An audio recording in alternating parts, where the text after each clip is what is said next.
الرحیم ولا يحزنك قولهم ان العزة لله جميعا هو السميع العليم الا ان لله من في السماوات ومن في الارض وما يتبع الذين يدعون من دون الله شركاء ان يتبعون الا الظن وان هم الا يخرصون هو الذي جعل لكم الليل لتسكنوا فيه والنهار مبصرا ان في ذلك لآيات لقوم يسمعون قالوا اتخذ الله ولدا سبحانه هو الغني له ما في السماوات وما في الارض ان عندكم من سلطان بهذا اتقولون على الله ما لا تعلمون قل ان الذين يفترون على الله الكذب لا يفلحون متاع في الدنيا ثم إلينا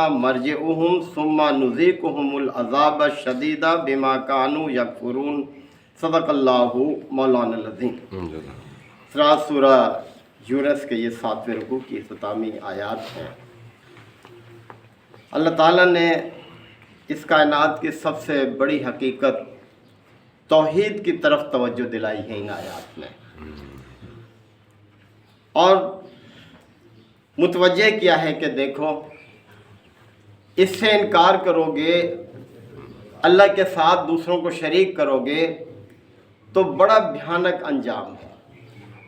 کوئی انسان کی نیکی قبول نہیں ہے اگر وہ شرک کرتا ہے، اللہ کے ساتھ دوسروں کو شریک کرتا ہے، اور اس کو سب سے بڑا ظلم قرار دیا ہے کہ ان شرک لظلم عظیم، اور ساتھ ساتھ یہ بھی فرما دیا ہے کہ ان اللہ لا یغفر ان یشرک بہ، اللہ تعالیٰ اس کو ہرگز معاف نہیں کرے گا جس نے اس کے ساتھ کسی کو شریک ٹھہرایا، وَيَغْفِرُ مَا دُونَ ذَلِكَ لِمَن یشاء، اور اس کے علاوہ جس قصور کو چاہے گا وہ معاف کر دے گا۔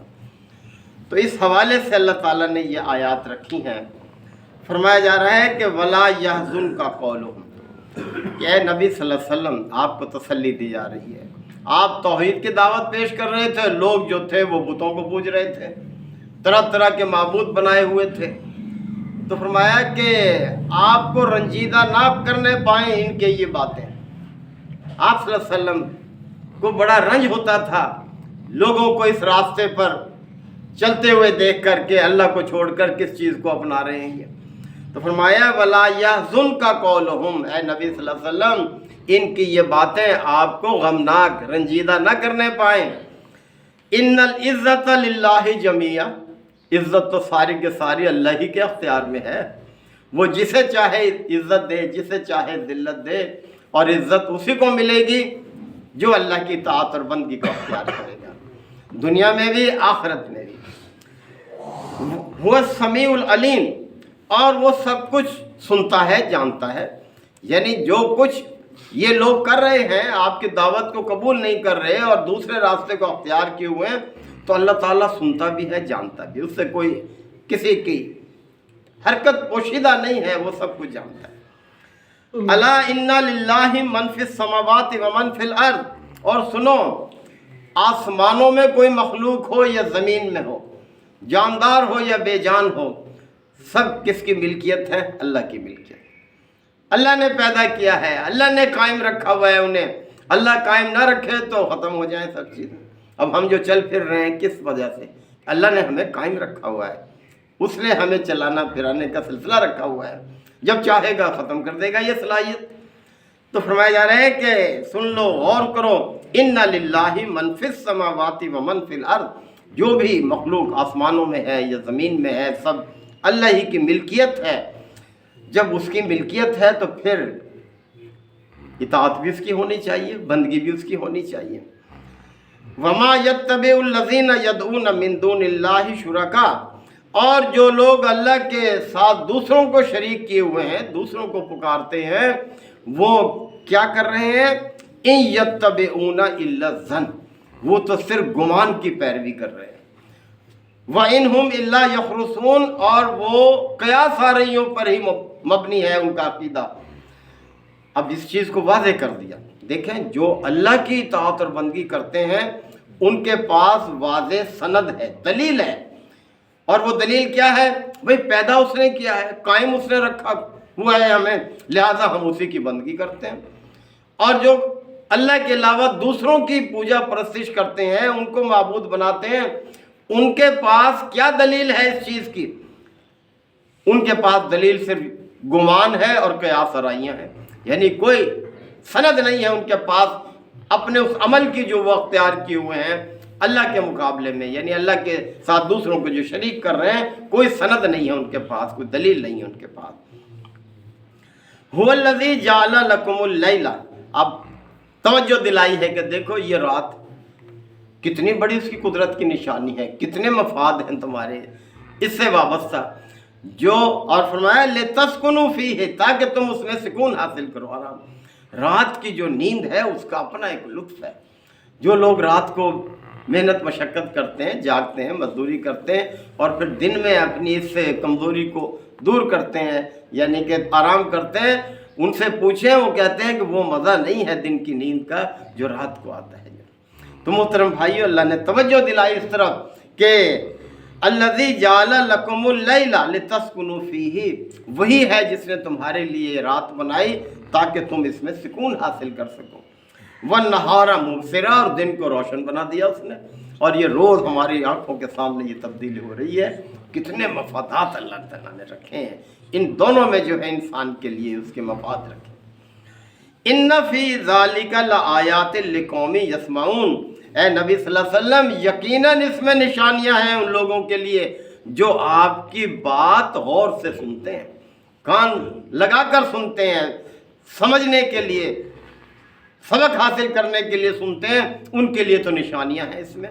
یعنی آپ کی بات کو جو وزن دیتے ہیں، جو آپ کی بات کو صحیح مقام اور مرتبہ دیتے ہیں، جو غور سے سنتے ہیں آپ کی بات، ان کے لیے تو نشانیاں ہیں سب چیزوں میں۔ قالوا اتخذ اللہ ولدا، اب ایک اور طرف توجہ دلائی، یعنی وہ لوگ، یہ یہود اور نصارہ جو تھے، یہ اللہ کے ساتھ نعوذ باللہ اولاد منسوب کرتے تھے۔ عیسائیوں نے حضرت عیسیٰ علیہ السلام کو اللہ کا بیٹا قرار دے لیا، اور یہود نے حضرت عزیر کو اللہ کا بیٹا جو ہے وہ قرار دے لیا۔ فرمایا جا رہا ہے کہ قالوا اتخذ اللہ ولدا، یہ لوگ کہتے ہیں اللہ نے کسی کو بیٹا بنا لیا ہے۔ کتنی بڑی جسارت ہے یہ، کتنا بڑا جھوٹ ہے یہ، کتنا بڑا الزام ہے یہ۔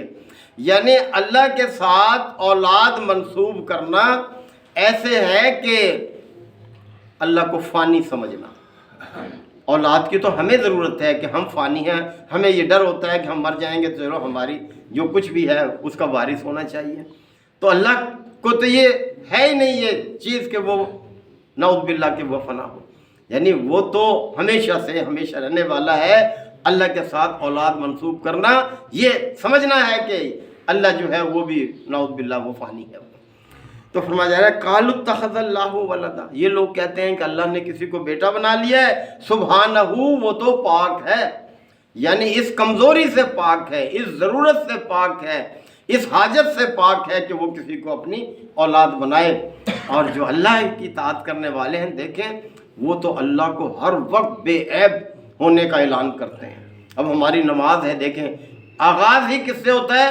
سبحانک اللہم، اے اللہ تو پاک ہے، یعنی ہر عیب سے، ہر کجی سے، ہر خرابی سے، ہر قسم کی گندگی سے تیری ذات پاک ہے۔ آغاز ہی ہم یہاں سے کرتے ہیں۔ رکوع میں کیا پڑھتے ہیں؟ سبحان ربی العظیم، اللہ پاک ہے ہر عیب سے، ہر کجی سے، ہر خامی سے، اور وہی عظیم ہے، عظمتوں والا ہے، یعنی اس کی ہر صفت عظیم ہے جو بھی اس کی حاضر۔ اور اسی طرح سے سجدے میں بھی دیکھ لیں، یہی مومن جو ہے پڑھتا ہے کہ سبحان ربی الاعلیٰ، کہ میرا رب تو پاک ہے ہر عیب سے، ہر کجی سے، اور وہ بالا اور برتر ہے ہر قسم کی خرابی سے، ہر قسم کے عیب سے، ہر قسم کی کمزوری سے۔ یعنی مومن تو یہ ہے، اس کا تو اٹھتے بیٹھتے چلتے پھرتے اسی چیز کا اعلان ہے کہ میرا رب جو ہے عظیم صفات کا مالک ہے، وہ پاک ہے ہر قسم کی کمزوری سے۔ اور جو لوگ اللہ کے ساتھ شریک کرتے ہیں کسی ہستی کو، وہ اللہ تعالیٰ کو اس مقام سے نیچے گراتے ہیں۔ تو کیا اللہ کے مقام میں کوئی کمی آتی ہے کسی کے یہ کہنے سے؟ تو فرمایا جا رہا ہے کہ وہ تو پاک ہے، هو الغنی، وہ بے نیاز ہے، غنی ہے، وہ کسی کا حاجت مند نہیں ہے، سب اس کے حاجت مند ہیں، سب اس کے محتاج ہیں، سب کے سب، اور وہ کسی کا حاجت مند نہیں ہے۔ اور اگر وہ یہ کہتا ہے کہ بھائی غریبوں پر بھی خرچ کرو، ان کی مدد کرو، تو کیا ہے، ہماری آزمائش ہوتی ہے، اور اس خرچ کو بھی وہ اپنے اوپر قرض قرار دیتا ہے، حالانکہ دیا ہوا بھی اسی کا ہوتا ہے۔ یعنی اللہ کے راستے میں جو کچھ بھی ہم خرچ کرتے ہیں، اللہ کی رضا کے لیے، شرط یہ ہے اللہ اس کو اپنے اوپر قرض قرار دیتا ہے، اور پھر فرماتا ہے کہ وہ بڑھا چڑھا کر واپس لوٹاتا ہے اس کو، یعنی اتنا ہی نہیں دیتا، اس کو نہ جانے کتنے گنا بڑھا کر پھر وہ واپس لوٹا دیتا ہے۔ لہو ما فی السماوات و ما فی الارض، آسمانوں اور زمین میں جو کچھ ہے سب اسی کا ہے، اس کی ملکیت، اس نے پیدا کیا ہے، اسی کی ملکیت ہے، کسی کے سپرد نہیں کر دیا یہ معاملہ، خود اس کی نگرانی کر رہا ہے، خود اس کو چلا رہا ہے۔ ان عندکم من سلطان بہذا، تو کیا تمہارے پاس اپنے دعوے کی کوئی دلیل ہے؟ پوچھا جا رہا ہے کہ یہ جو بے تکے دعوے تم نے کیے ہیں، اللہ کے ساتھ اولاد منسوب کی ہے، کیا تمہارے پاس اس کی کوئی سند ہے، کوئی دلیل ہے؟ اتقولون علی اللہ ما لا تعلمون، یا تم اللہ کے بارے میں وہ باتیں کر رہے ہو جن کا تمہیں علم ہی نہیں ہے، ایسی بے تکی باتیں۔ کل، اے نبی صلی اللہ علیہ وسلم آپ فرما دیں، ان الذین یفترون علی اللہ الکذب، جو لوگ اللہ پر جھوٹ افطرا کرتے ہیں، لا یفلحون، وہ کبھی فلاح نہیں پا سکتے، یعنی فلاح ان کے نصیب میں نہیں ہوگی، قریب بھی نہیں پھٹکے گی یہ فلاح، جو اللہ کے ساتھ اس طرح کی جھوٹی باتیں منسوب کرتے ہیں۔ متاع فی الدنیا، دیکھو یہ دنیا کیا ہے، متاع، چند روزہ ہے اور تھوڑا سا سامان ہے زندگی کا، کتنا ہی ہو انسان کے پاس، وہ کیا ہے، وہ آخرت کے مقابلے میں کچھ نہیں ہے، بہت تھوڑا سا ہے، اور ختم ہو جانے والا ہے، محروم ہو جانے والا ہے۔ ثم الینا مرجعہم، پھر ان سب کو ہماری ہی طرف پلٹنا ہے، سب ہماری طرف پلٹیں گے، بھیجا ہم نے، واپس بھی ہم بلائیں گے ان کو۔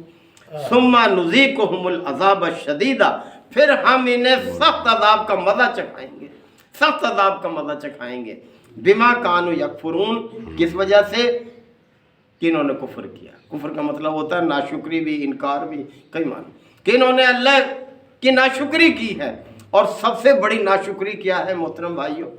سب سے بڑی ناشکری یہ ہے کہ اللہ کی عظیم نعمت یعنی اللہ کے دین کو اختیار نہ کرنا، یہ سب سے بڑی ناشکری ہے۔ اللہ نے یہ جو دین دیا ہے یہی انسانوں کی کامیابی کی ضمانت ہے، جو اس کو اختیار کریں گے، اس کو قبول نہ کرنا یہ سب سے بڑا کفر ہے، یعنی انکار ہے، ناشکری ہے یہ۔ تو یہ ساری چیزیں اللہ تعالیٰ نے ہمارے کان کھولنے کے لیے بیان کی ہیں۔ اللہ تعالیٰ ہم سب کو ان چیزوں کو اختیار کرنے کے عمل کی توفیق عطا فرمائے۔ الحمدللہ وکفا وسلام علی عبادہ الذین اصطفیٰ۔ ربنا آتنا فی الدنیا حسنۃ وفی الآخرۃ حسنۃ وقنا عذاب النار وادخلنا الجنۃ مع الابرار یا عزیز یا غفار یا رب العالمین۔ اللہم انک عفو کریم تحب العفو فاعف عنا۔ اللہم من احییتہ منا فاحیہ علی الاسلام ومن توفیتہ منا فتوفہ علی الایمان۔ یا شافی الامراض اشف مرضانا ومرضى المسلمین، یا قاضی الحاجات اقض حاجاتنا وحاجات المسلمین۔ اللہم انصر الاسلام والمسلمین، اللہم دمر اعداء الدین۔ یا رب اغفر وارحم وانت خیر الراحمین۔ صلی اللہ تعالی علی خیر خلقہ محمد وآلہ وصحبہ اجمعین۔